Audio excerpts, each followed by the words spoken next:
Hello, everyone. Let's wait for a couple of minutes. Others are still joining in.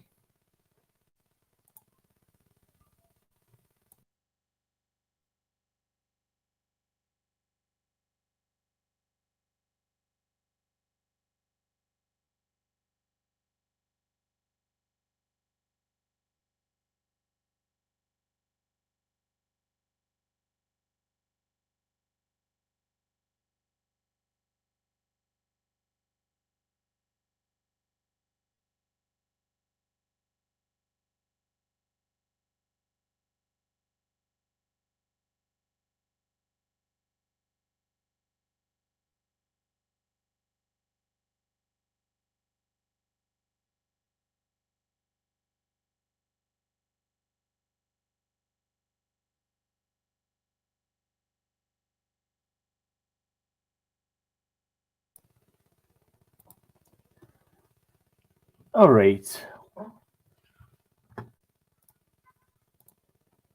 We are happy to see you all here. There's a lot of good stuff to cover, so let's get it started. Today, we are showing you how real-time replication works and how it can help your organization achieve ambitious disaster recovery targets. Before we proceed, let me introduce myself and my colleagues. I'm Thomas, Business Development Manager at NAKIVO. I'm joined by Oris, Channel Manager, Nick, Director of Technical Pre-Sales, and Dario, Sales Engineer. I'll be presenting, and Nick will show you the demo and answer your questions at the end of the webinar along with Dario. Now, let's look at what we'll be covering in this presentation. We'll start with a brief introduction to NAKIVO for those of you who are new to our webinars. From there, we will dive right into the main topic, starting with some facts and statistics that show the importance of having a tool like real-time replication in your data protection strategy. Then we will explain the basic concept of real-time replication, compare it with basic replication, and talk about its main benefits. To help you get the picture, we prepared 3 realistic business scenarios that showcase some common use cases. We also have some tips to help you implement real-time replication in an efficient and error-free manner. In the second half, we will explain the capabilities and benefits of NAKIVO's real-time replication for VMware. This is followed by a disaster recovery simulation where we use real-time replication to quickly recover lost systems. And finally, we will have a Q&A session where we answer your questions. And you can use the chat box to ask questions at any point during the presentation. You can submit questions about today's topic or anything related to data protection and disaster recovery. We'll make sure to address them during the Q&A session. So let's start with a warm-up question. What specific challenges or issues are you currently facing in your data protection and business continuity efforts? Please leave your answers in the chat box. We'll come back to them later. NAKIVO is a US-based corporation dedicated to delivering the ultimate backup, ransomware protection, and data disaster recovery solution for virtual, physical, cloud, SaaS, and mixed environments. That solution is NAKIVO Backup and Replication. Leading brands trust NAKIVO with protecting their data, and our solution is among the top-rated on Gartner Peer Insights platform. An average score of 4.8 out of 5 gained us recognition in this year's Voice of the Customer report from Gartner. We're also proud of the mentions in Gartner's 2022 Magic Quadrant report. NAKIVO has a long track record of positive reviews on other platforms like Capterra, G2, Spiceworks, and GitApp. So let's see how data loss and downtime risk are driving the need for more advanced disaster recovery methods like real-time replication. If you own a computer, chances are you lost important data at some point is the past. There is simply too much that could go wrong at any given moment, even with a single machine. Now take the risk and multiply it by 10, 100, or even 1,000. and that's what the average organization has to face nowadays. For a start, data loss can immediately disrupt core business operation, leading to costly downtime. With important workloads no longer running, productivity takes a big hit as well. This naturally leads to a loss of revenue and opportunities. It's bad enough when the data loss is caused by a limited incident like accidental deletion or failed hardware.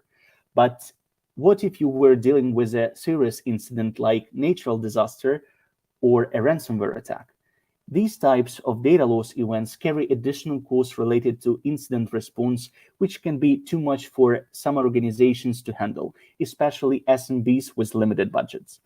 Data loss can also damage the reputation of business.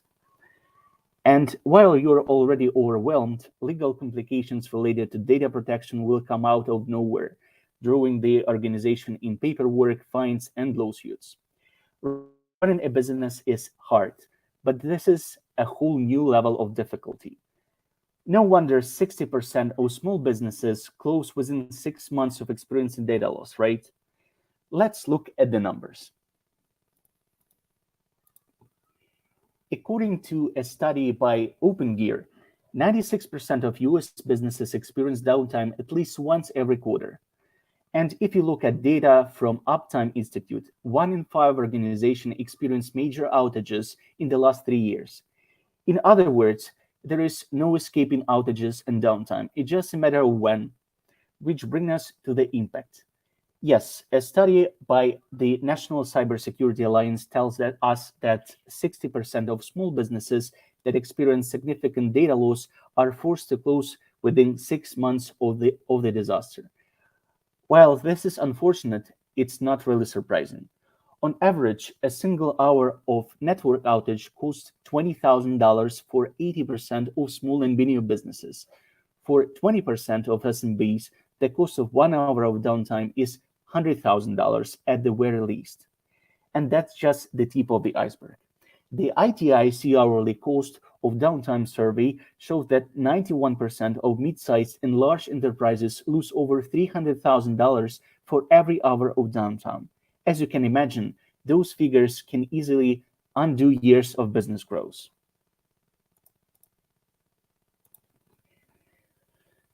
Here is a couple of formulas to calculate the potential losses that your organization would face from data loss and downtime. The one on the left is used to calculate total downtime costs. Downtime costs equal minutes of downtime times cost per minute. Let's say a company experiences 60 minutes of downtime, and the cost per minute of downtime is $100. The downtime cost for this event would be 60 minutes times $100 per minute, which equals $6,000. This means the business lost $6,000 in potential revenue during that downtime period. The formula on the right is used to calculate additional costs associated with productivity loss. Productivity costs equal number of staff affected times hourly rate. Let's say a downtime event affected 5 staff members, each with an hourly rate of $20. The productivity cost for this event would be 5 staff members times $20 per hour, which equals $100.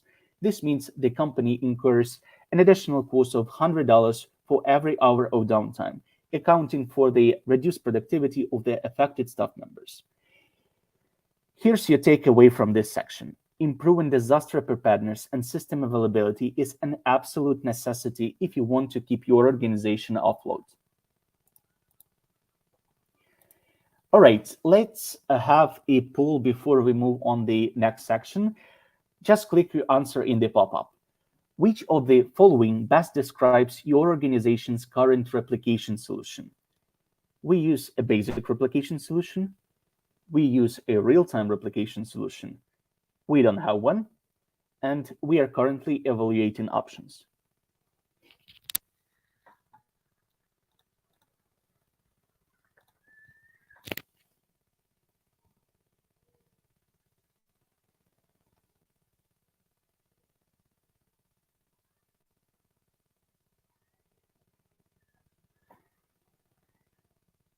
Please choose your answer.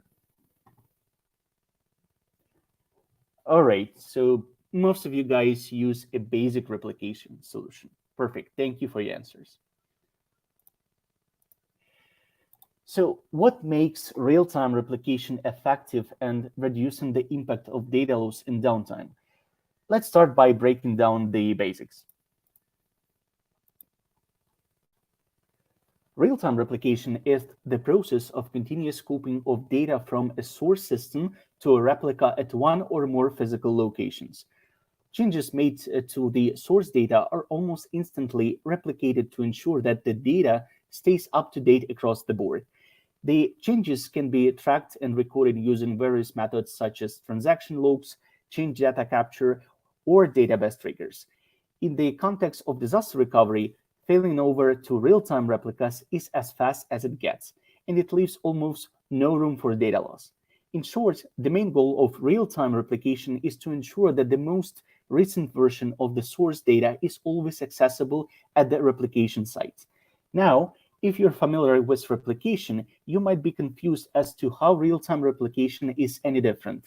Let me show you how.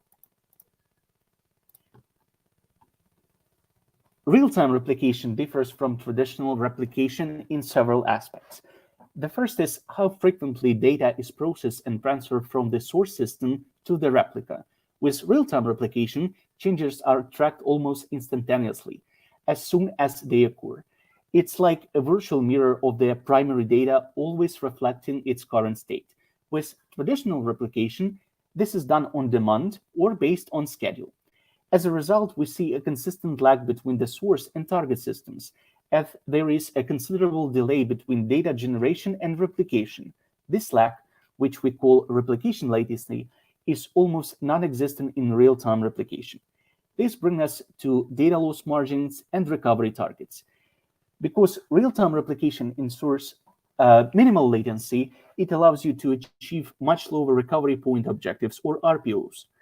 If you are unfamiliar with RPO, it essentially refers to the amount of data you're willing to lose when recovering a system or application before the loss becomes too damaging.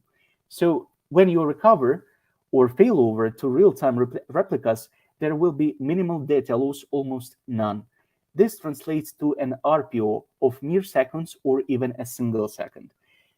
As you may have guessed, this is not the case with traditional replication because the high latency creates a higher data loss margin. So in terms of RPO, traditional replication is much more limited.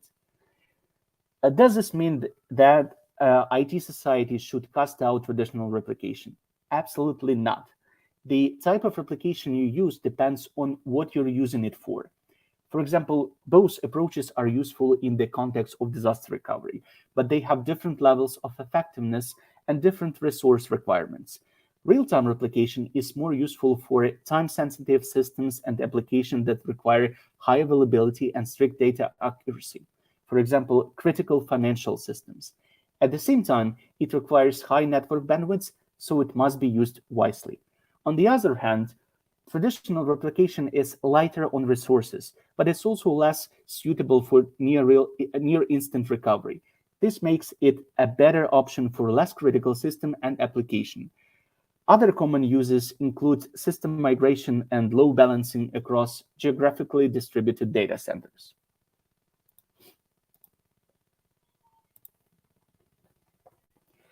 Here is a simple demonstration. Let's say you run an online store. Orders, transaction details, and other time-sensitive data are always changing. It would be catastrophic if you were to lose any of it. With real-time replication, these changes are immediately processed in order to be replicated at a secondary site. In an outage occurs at your main site, say a network outage, a fire, or a cyber attack, you can quickly switch to the secondary site and keep the store running smoothly. Let's say you got an order for a straw hat at 1:15 in the afternoon, precisely at 1:15 and 3 seconds. If the outage occurred at 1:15 and 5 seconds, so that's 2 seconds later, the details of this order would still be available. You fail over to the second site. After the failover is complete, you can process the order for the straw hat without a problem and resume work as if nothing happened.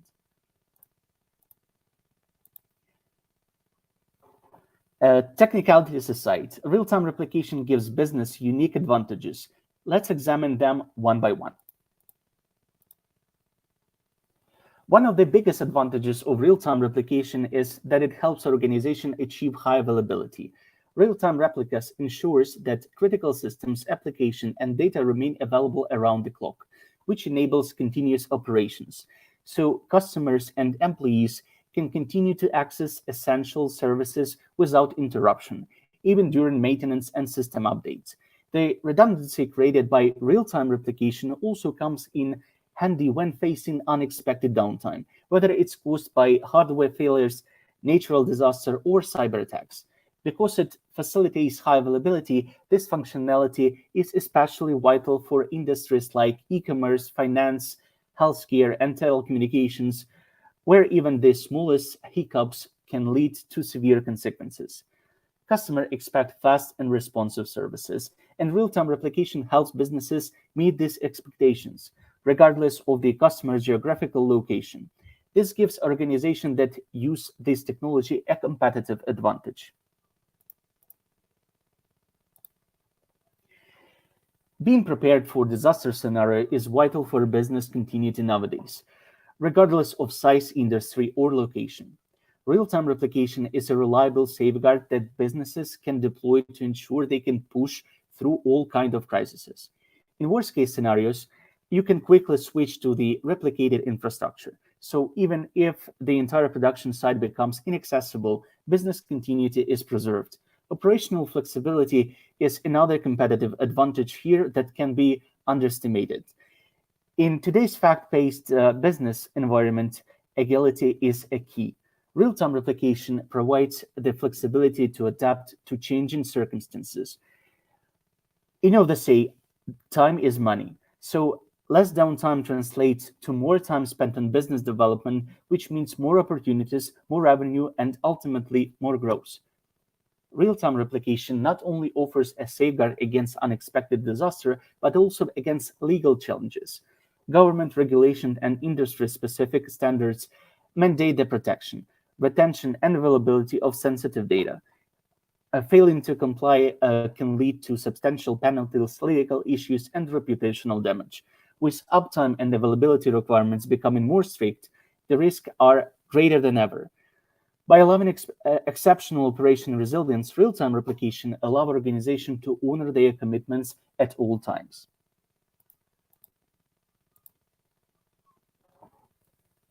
Real-time replication is a game changer when it comes to recover objectives. Let's say you had a server that could tolerate a maximum of 5 minutes of downtime before the damage becomes catastrophic. Basically, this server has a recovery time objective or RTO of 5 minutes. If you don't have the right technology, achieving this objective can be challenging or even impossible. But thanks to the near instant failover allowed by real-time replication, you can easily achieve such strict RTOs. In other words, accelerated recovery helps ensure business continuity. It allows employees to get back to work and customers to continue using services without the big delays. Real-time replication doesn't just provide speed in recovery, it also provides precision. Basically, you can choose specific points in time from which to restore your data.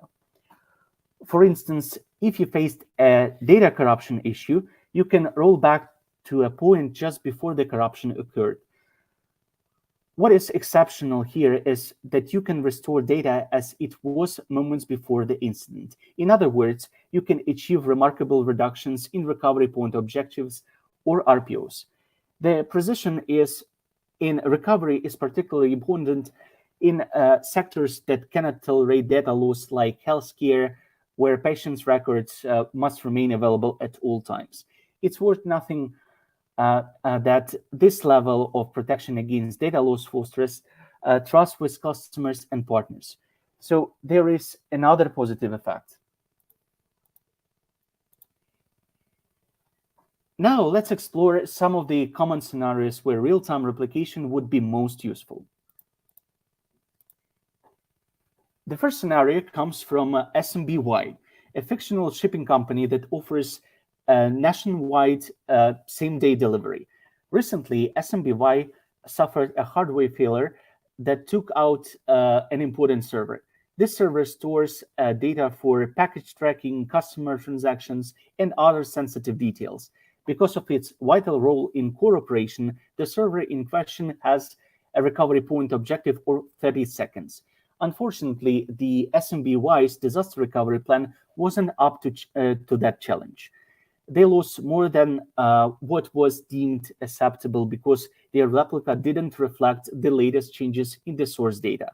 This incident set back operations and disrupted schedules, but the company was eventually able to control the damage before the situation got out of control.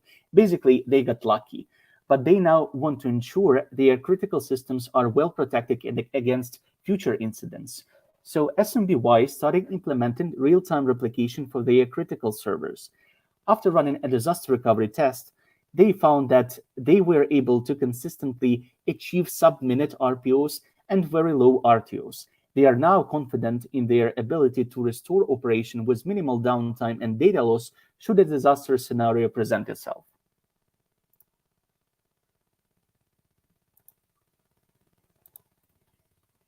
In the second scenario, the fictional company Play Alpha is a new player in the cloud gaming market and wants to reach a large international customer base. However, the company found that large distances were causing problems for customers in Asia and Europe.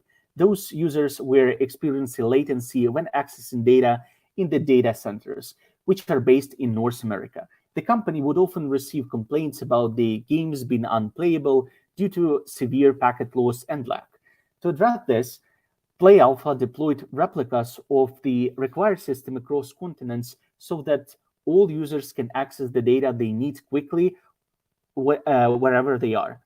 But this has created a new problem for Play Alpha's IT department.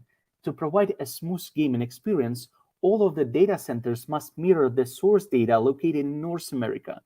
But in their case, the replicas were always outdated. To address this problem, the company implemented real-time replication as an alternative to their previous replication approach.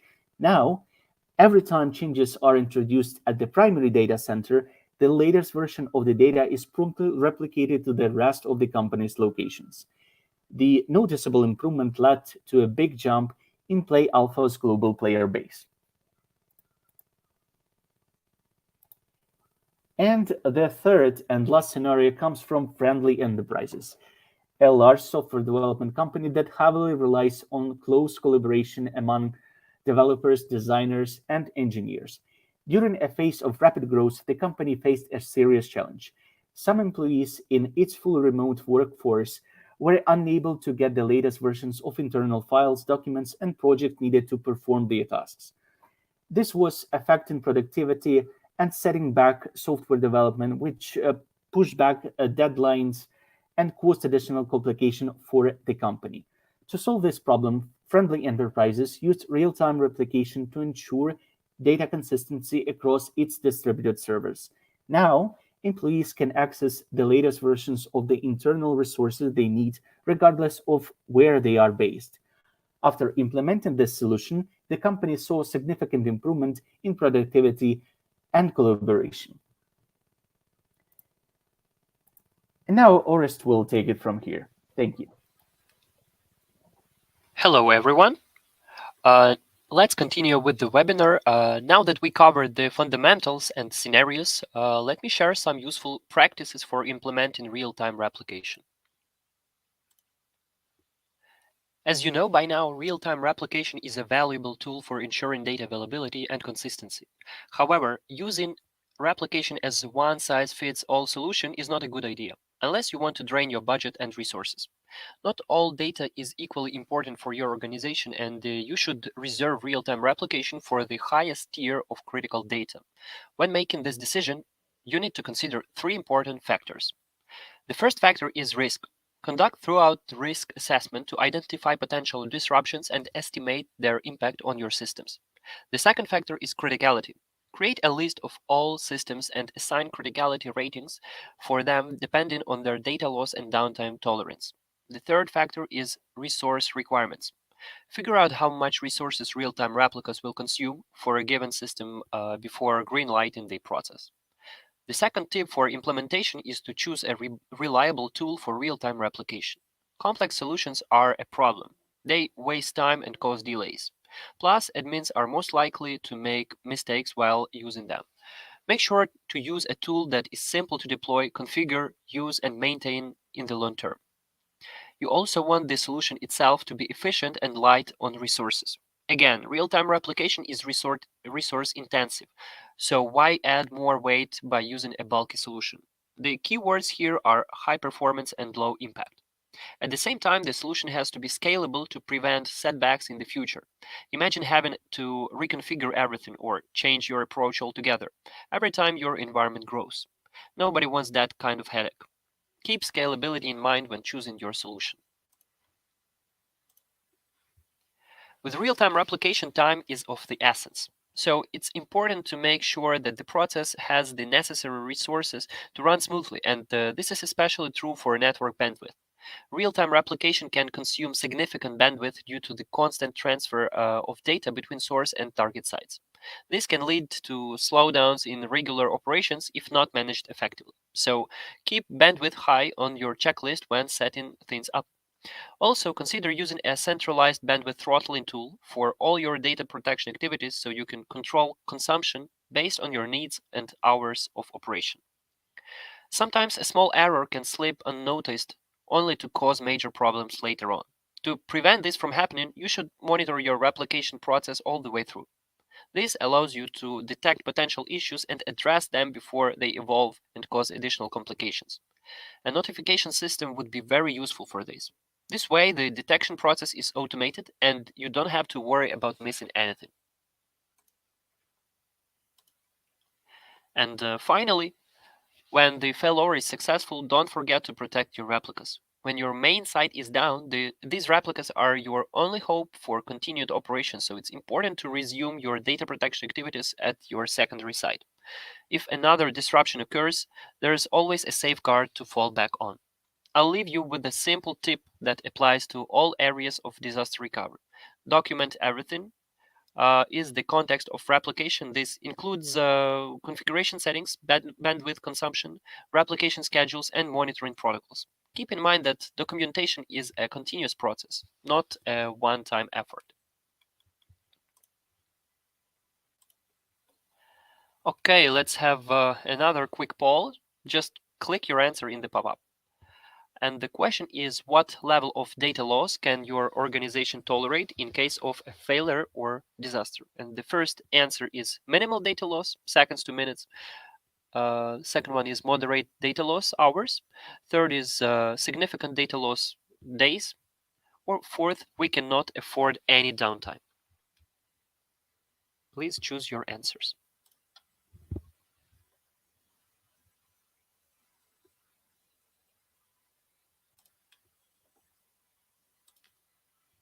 Okay, I can see that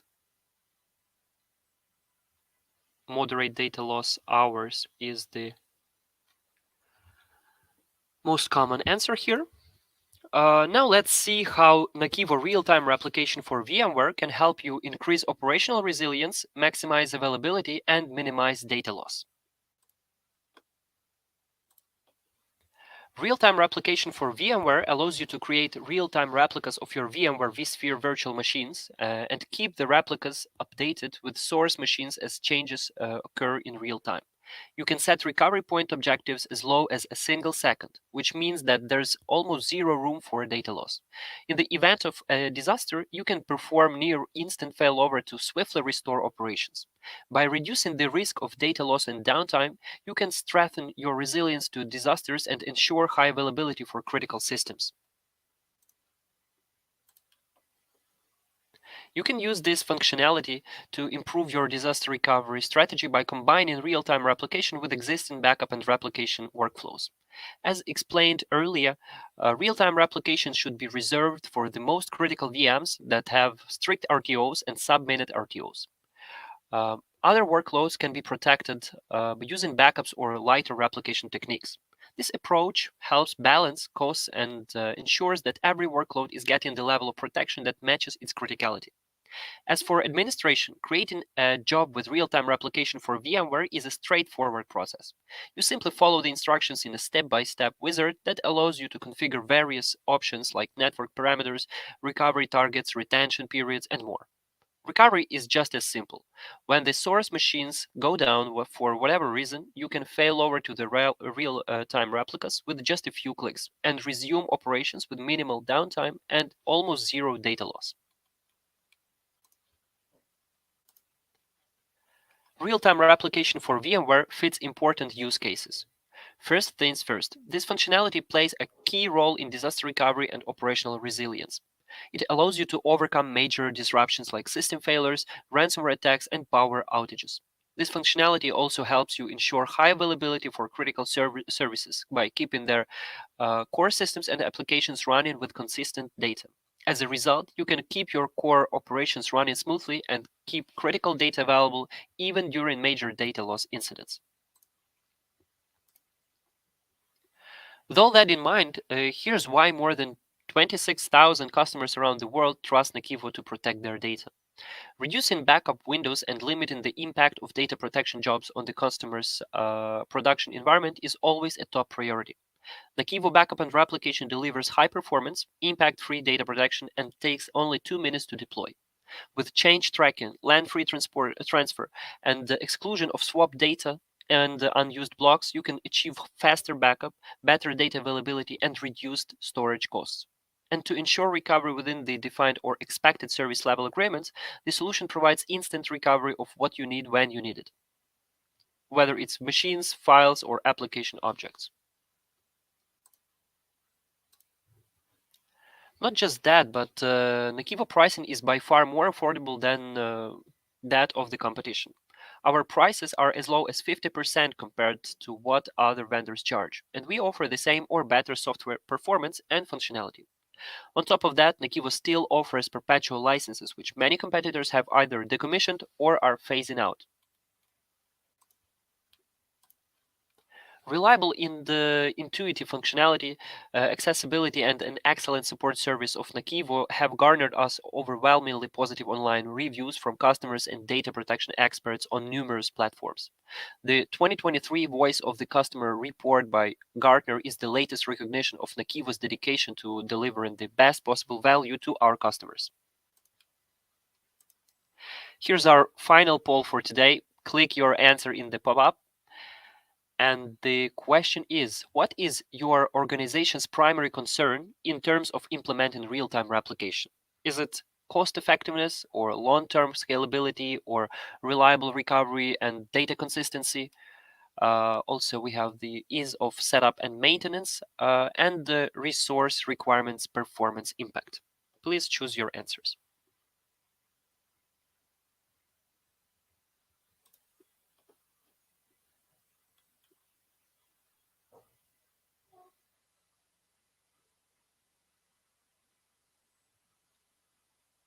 All right. Here are the most common reply: reliable recovery, data consistency. Now it's the time to see real-time replication for VMware in action in a disaster recovery simulation. Nick will take it from here.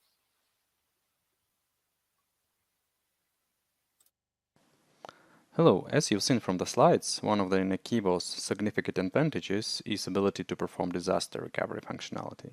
Besides simple replication and failover process, NAKIVO can offer an even more advanced feature, which is known as NAKIVO Site Recovery.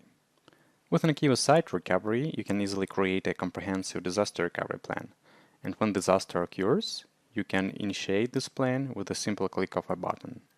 And this will ensure that your workloads are restored in the specific sequence you desire. The plan also includes the ability to conduct disaster recovery plan tests. This test can be initiated on a recurring basis to ensure that site recovery plan can be triggered at any point in time with no issues. Moreover, the site recovery functionality is integrated into the NAKIVO product. This eliminates the need for extra installations or product setup. This also allows you to manage your disaster recovery and disaster recovery automation conveniently from a single interface. For the purpose of this demonstration, I will be using VMware environment as an example. It's important to know that the site recovery is adaptable and can be implemented with multiple hypervisors, including AWS EC2, Nutanix HV, Hyper-V, and VMware. Now let me give you a quick overview of how you can use the site recovery job. In my NAKIVO environment, I have already created the site recovery job as an example. This site recovery job consists of multiple actions, each of which is forming the disaster recovery plan. These actions can be executed either sequentially or in parallel. Furthermore, you have the flexibility to test the execution of these actions on demand, as I will demonstrate, or you can enable scheduled testing, specifying the days of the week and frequency of these tests. To start creating the site recovery job, navigate to the Jobs menu and then click on the Create button, represented by a plus sign. In the first step, NAKIVO provides you with a list of available actions that can be used to construct your disaster recovery plan. These actions can be categorized, making it convenient to select those relevant to your VMware environment, for example. Additionally, you have the option to search for the specific actions within the list, and let's go through the list of those actions so you can better understand the options provided by NAKIVO. At the top, you'll notice that NAKIVO offers actions related to failover operations. Next in the list of actions are those related to the failback process. NAKIVO allows you to initiate the start of your virtual machine and stop them as part of your DR plan. Additionally, there is an action to run a job, which means that you can specify any job available in NAKIVO backup and replication to be executed. The same way, NAKIVO provides actions for stopping jobs and running scripts. You can also manage actions related to the repository, such as attaching and detaching it. Sending an email is another action available. Additionally, there is a wait action where you can set up a specific time for NAKIVO backup and replication to pause before processing with the next action in the list. Finally, you have the option to use a check condition action. Now let's proceed to create an example of disaster recovery plan. We will begin with a simple disaster recovery plan and gradually enhance its complexity throughout the course of this webinar. I have a server running in my environment. This server is running a website. It is represented with a single virtual machine server. The objective is to monitor the server's availability, and if it becomes unavailable because of ransomware attack, for example, initiate the failover process. Before executing the failover, it is essential to notify the entire IT department via email, informing them of the web server issue and confirming that NAKIVO has executed the failover procedure according to the defined site recovery job. Let me cancel this site recovery job in order to show you an existing replication job.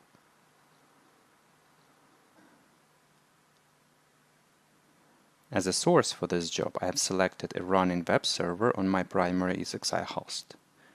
In the next step, which is destination, I have specified the target resources for the replica. The replica will be located on another ESXi host, designated for disaster recovery purposes in my case.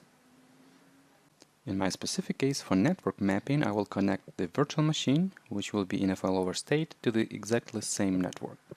The RAP functionality is not enabled for this replica.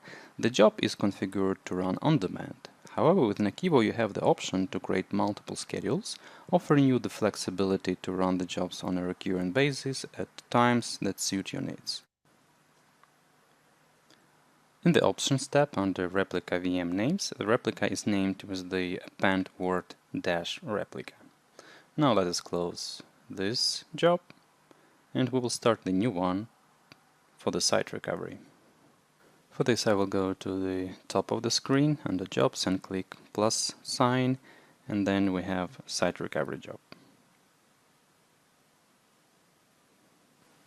To establish a recurrent availability check, I must first create a wait action, which will last for 1 minute. After 1 minute has elapsed, I will create an action to check the server's availability.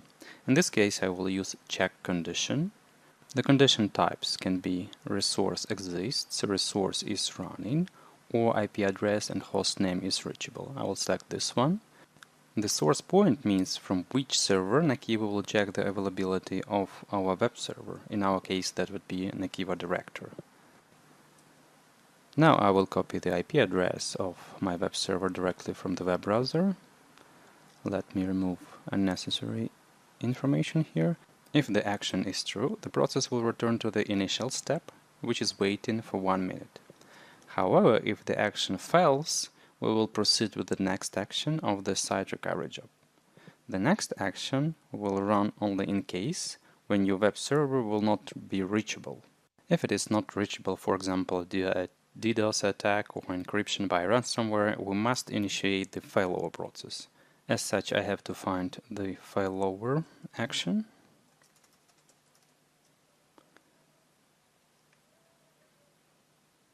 And as a source, I will use the existing replica of our web server.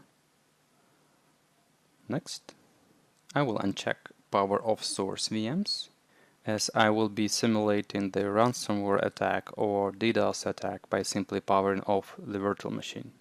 So we will save some time on this process, because we obviously don't need to power off the source machine.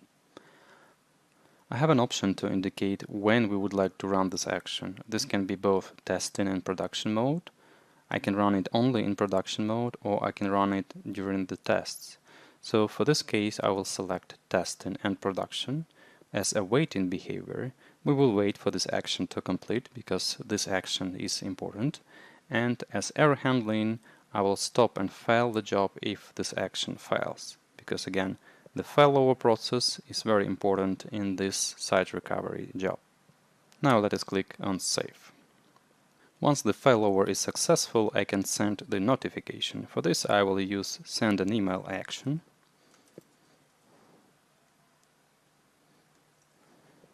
And I will use my test email as a recipient.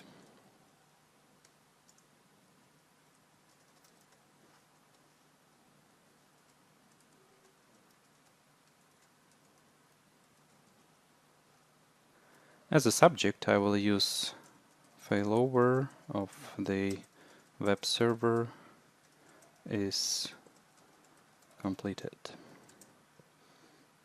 And we will skip this text. I will keep action options by default. And now let us click on Save. This way we have created the site recovery job, which consists of 4 steps. The first one is wait, then we check the condition, then we perform the failover in case this web server is not available, and then we send an email that the failover of the web server is completed. I can also show this process on a diagram. So again, we started from waiting 1 minute, and we check if the server is on. If it's on, we are going back to 1 minute. If the server is off, then we perform the failover of the web server, then send an email, and then end the process. To proceed with the next step, we just move forward. We'll skip the network mapping and re-IP. The test schedule can be default in this case as well. Over here, we just need to name our site recovery job as web server site recovery. The job priority can be set up to 1, for example, because this is critical. And the recovery time objective, in our specific case, this can be 20 minutes. However, in this specific scenario, the recovery time objective is not really relevant. Let us click on Finish. The site recovery job is created. Now we can run it.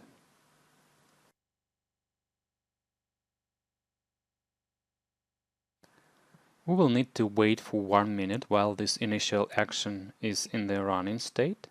During this time, let me provide you with more details on the difference between planned disaster recovery and emergency disaster recovery. In the case of planned failover, the application will synchronize replica data with the source virtual machine before switching workloads to replica. However, in my case, I have selected emergency failover, which is designed to minimize downtime. In this scenario, the application will immediately switch the workload from the source virtual machine to the replica. This decision is based on the assumption that the web server was infected by ransomware and is unresponsive, making it unnecessary to sync the replica with the source virtual machine. Let us wait for a couple of more seconds. It's passed and we see check condition with success, which means that we have verified the web server.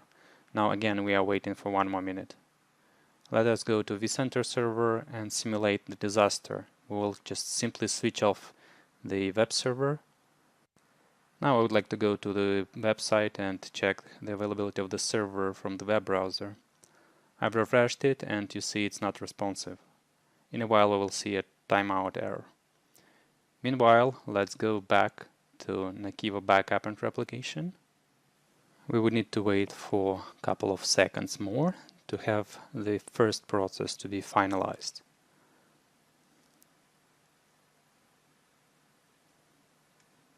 Then NAKIVO will jump to the second process, which is check condition, and it will identify, like in our case, that the server is not available, and we see that the failover has already started.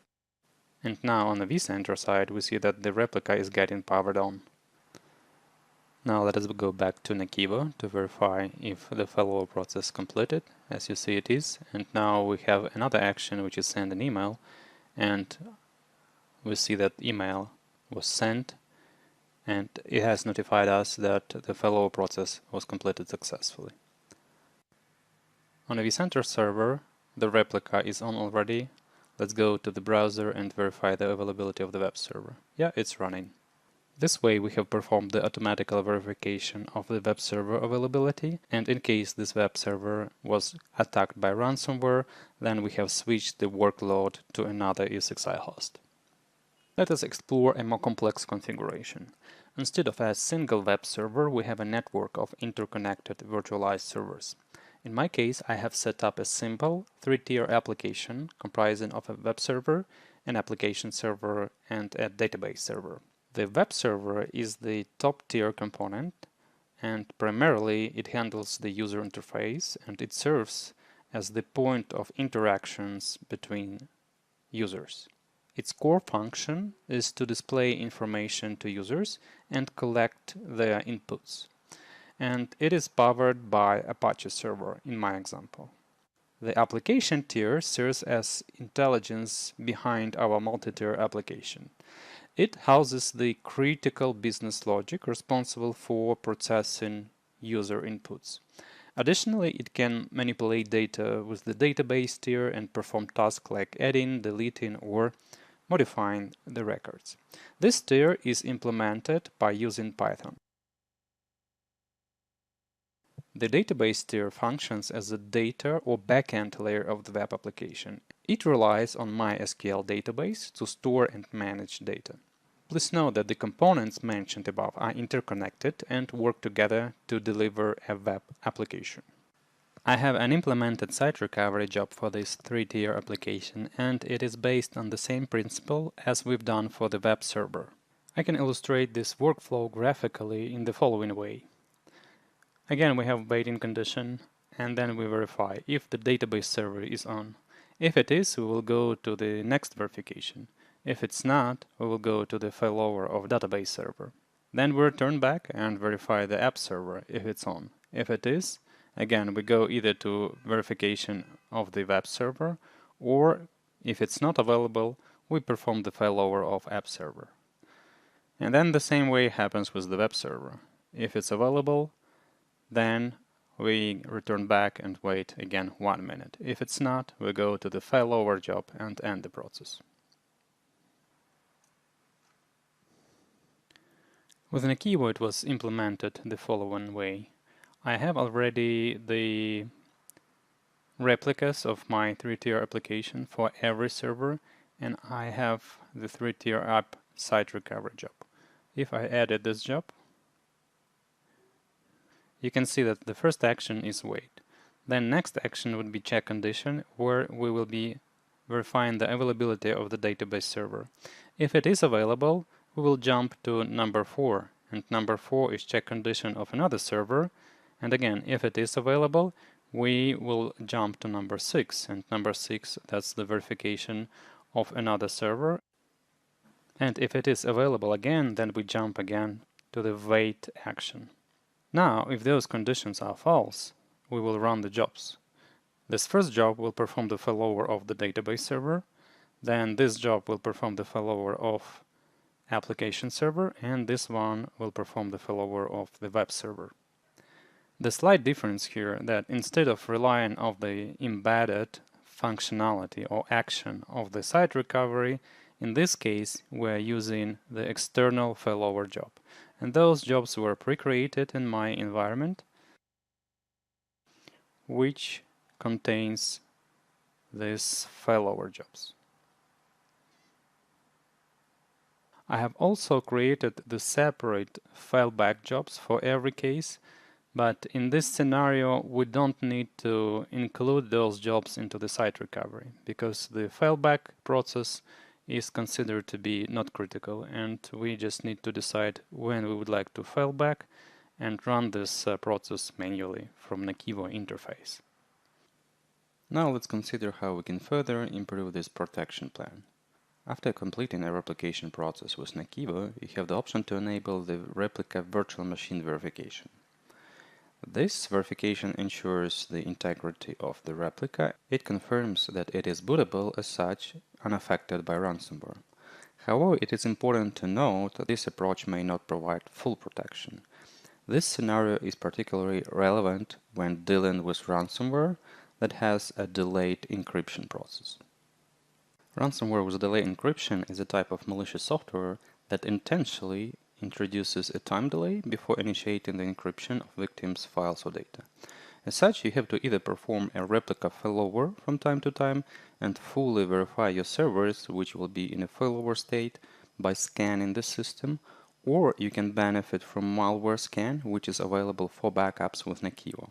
NAKIVO offers you the compatibility to create a replica directly from a backup, providing you with the advantages of both backups and replica. To enhance our protection plan, we can first back up our 3-tier application servers and then convert the backups to replicas.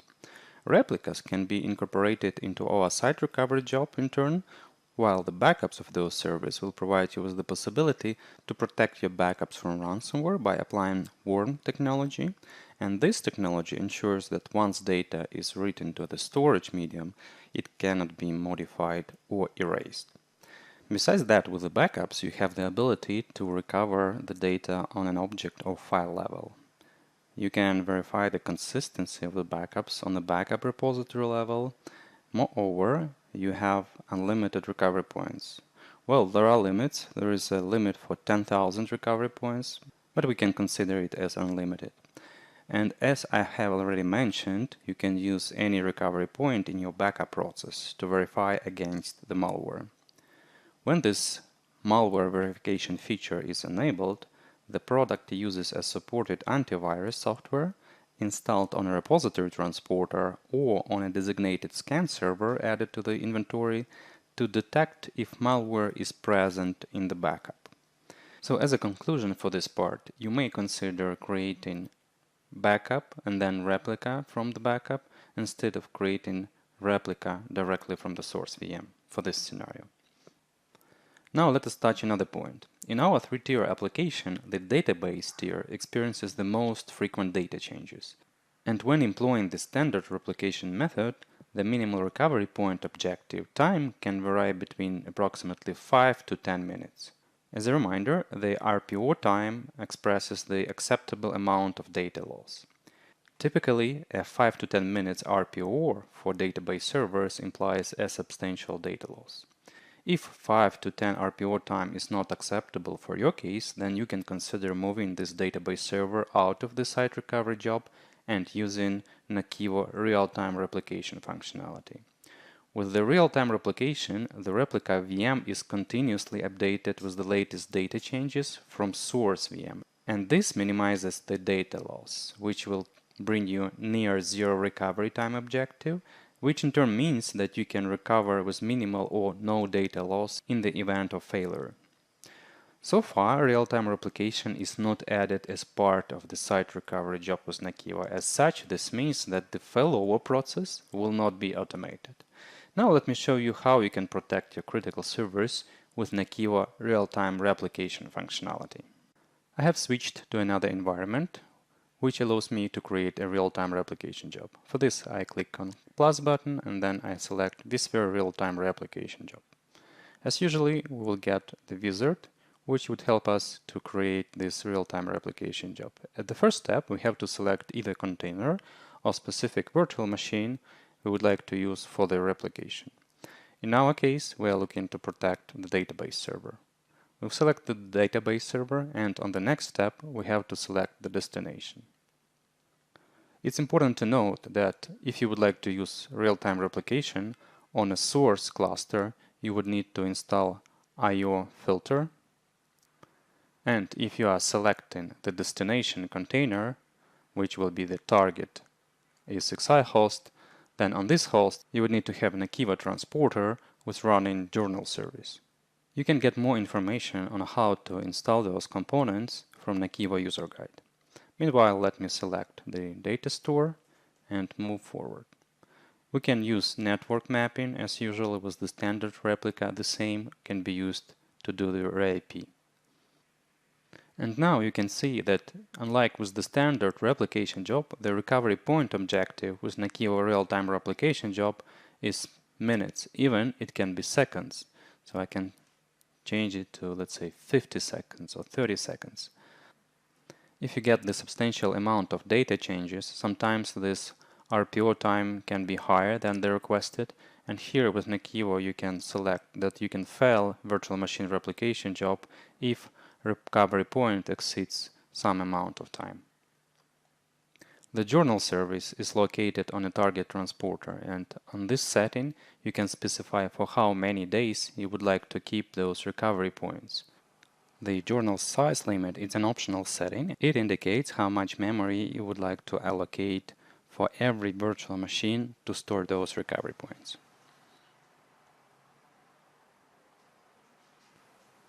At the Options step, you can indicate how much memory you can allocate for the cache data. This cache data will be used in case you have big amount of changes and NAKIVO cannot transfer those changes, or in case you have lost the bandwidth between the sites. And as with the standard replication job, you can exclude unused blocks to speed up the data transfer. You can specify the disks for the virtual machines, so this can be either the same one or you can create thin disks. You can specify the virtual machine replica name. As usual, you can select the transporter mode and then indicate the transporter pool. And here we have another difference. You have to indicate the transporters which will be source and target manually. The source transporter must be the one which is located close to the virtual machine or at the same ESXi host. So I will select it for the cluster and I will select it for ESXi host.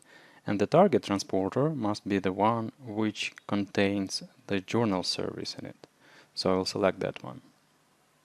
Now let me quickly rename this job. That would be database real-time replication, and we can click finish to finalize this job creation process.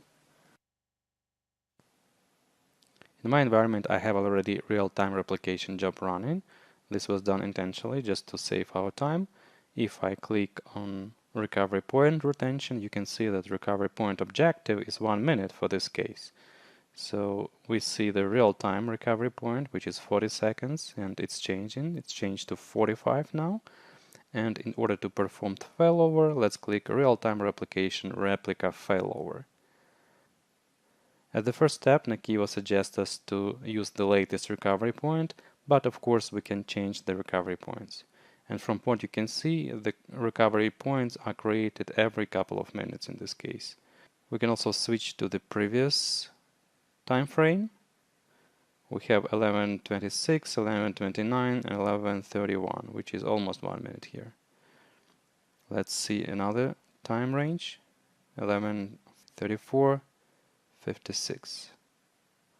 Okay, let's select any recovery point, click next. We don't need to do network mapping, RAP.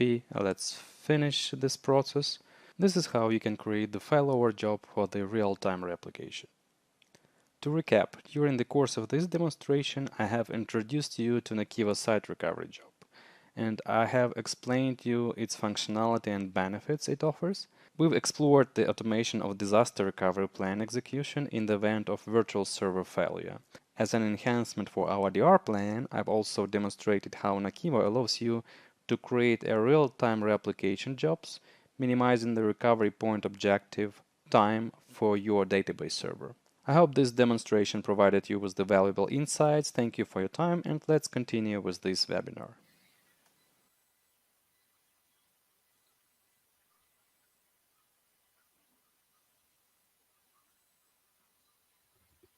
Okay, thank you, Nick, for this informative demo. Let's move on with the webinar. All right, we'll be answering questions in a minute, but if you'd like to learn more about how NAKIVO real-time replication for VMware can help you increase operational resilience, you can schedule your own live demo with one of our technical experts. Also, for newcomers who haven't previously worked with NAKIVO, you can win a $100 Amazon e-gift card in a random draw if you schedule a demo now and attend it on time. You can schedule a demo by clicking the pop-up or following the link in the chat box.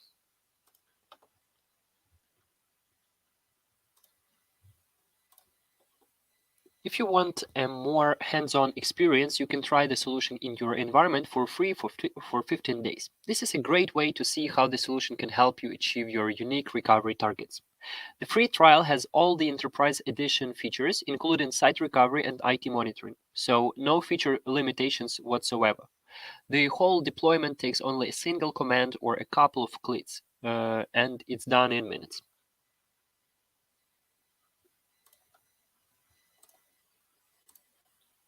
You can also try the solution with our engineers in a live workshop. Register for this upcoming workshop if you want to learn how to deploy and configure the solution in a test environment. You get to create backup and recovery jobs and learn how to maintain a ransomware-free IT infrastructure. The workshop is limited to only 10 participants and 10 test environments, so register now or you might miss the chance. The registration link is in the chat box. Hope to see you there.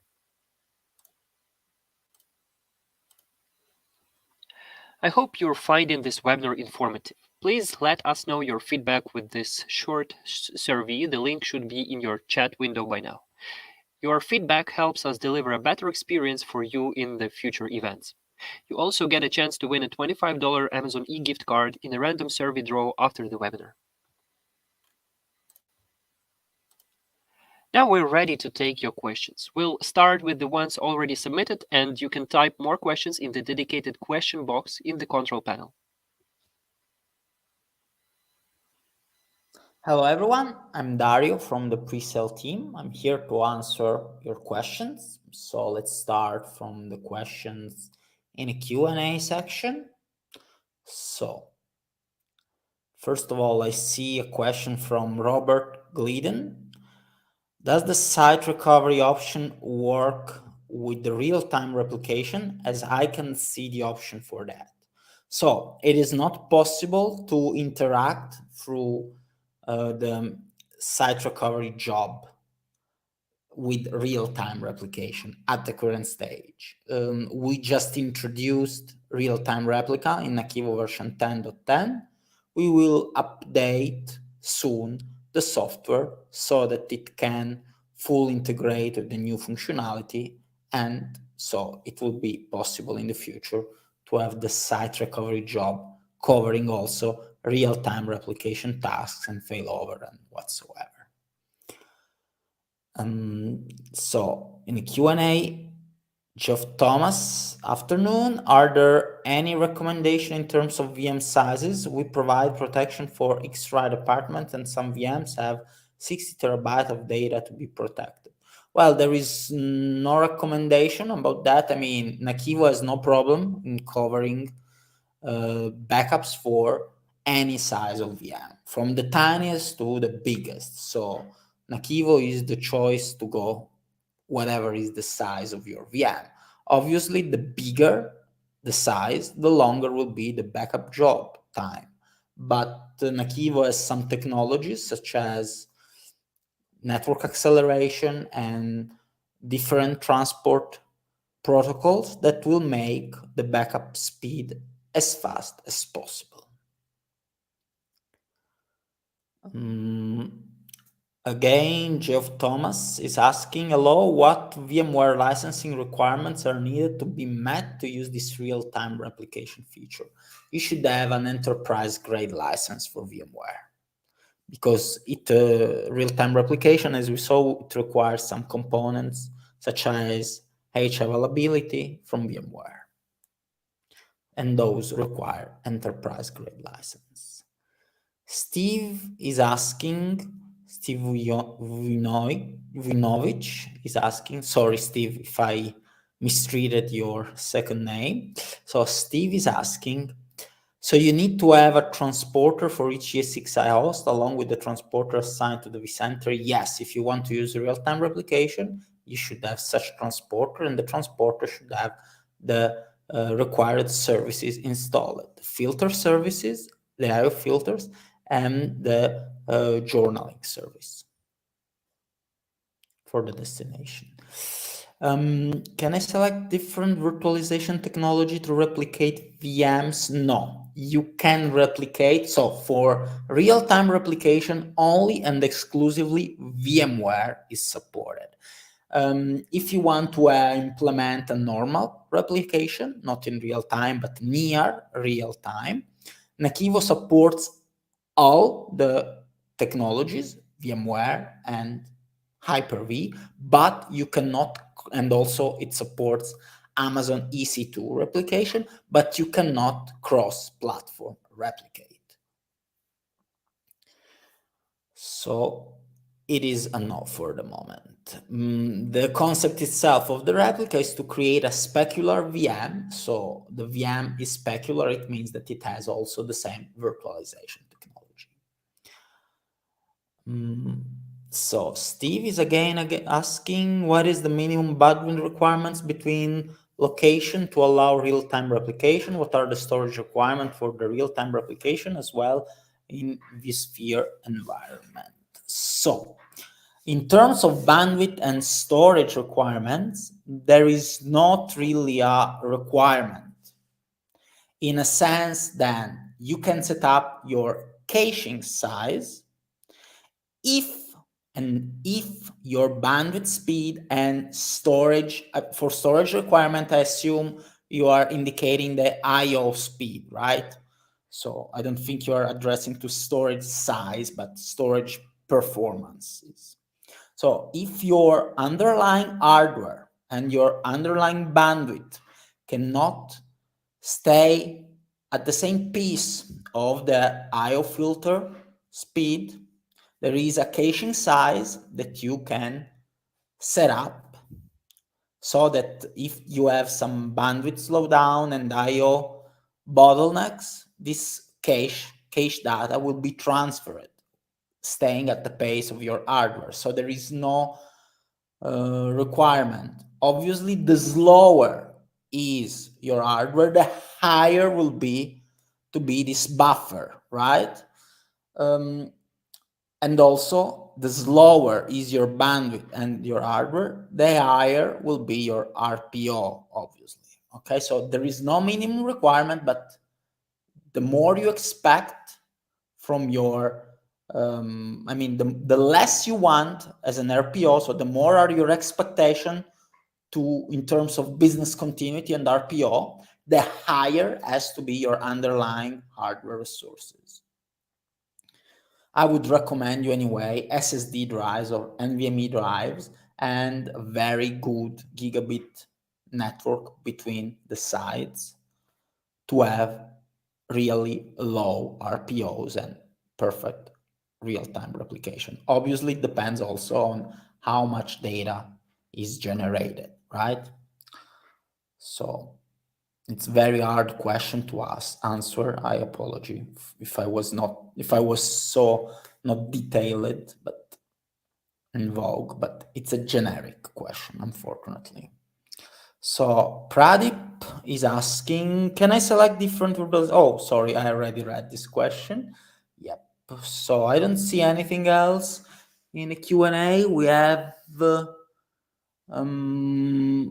Geoff Thomas already asked it also in private, what are the requirements for the replication? And we said that it requires VMware Enterprise license. So I don't see any additional question in QA. Let's see if I see something in the chat. There was a very active chat going on here. So let's see.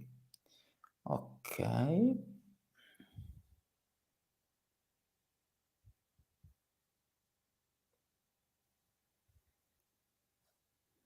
I wish that NAKIVO would offer the community edition that work with 10 VMs for free like Vim. NAKIVO has something very similar.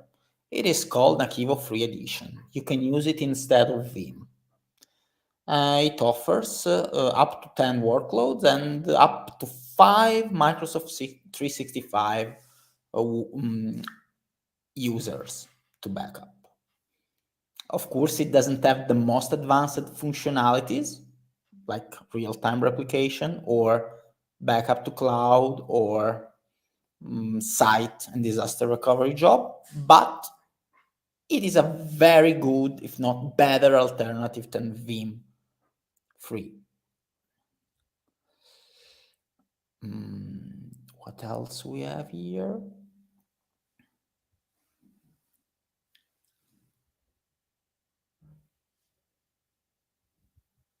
Does NAKIVO replication work with Hyper-V too? Yes, NAKIVO can replicate Hyper-V VMs, but real-time replication is only and exclusively at the moment implemented for VMware.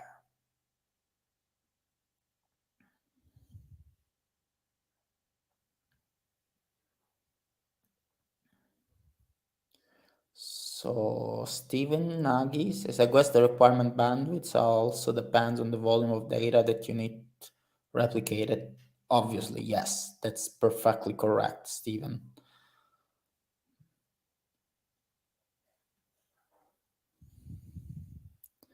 So I don't see any additional question in the chat. I see something pop it up in the Q&A. Let's see. So does NAKIVO still rely on VSS to do the replication? So for what concern the normal replication and the backups, yes, NAKIVO does rely on Microsoft VSS riders to achieve the replica or the backup consistency, the quiescence of the snapshot, right? For real-time replication, no. It relies on the IO filter and journaling services.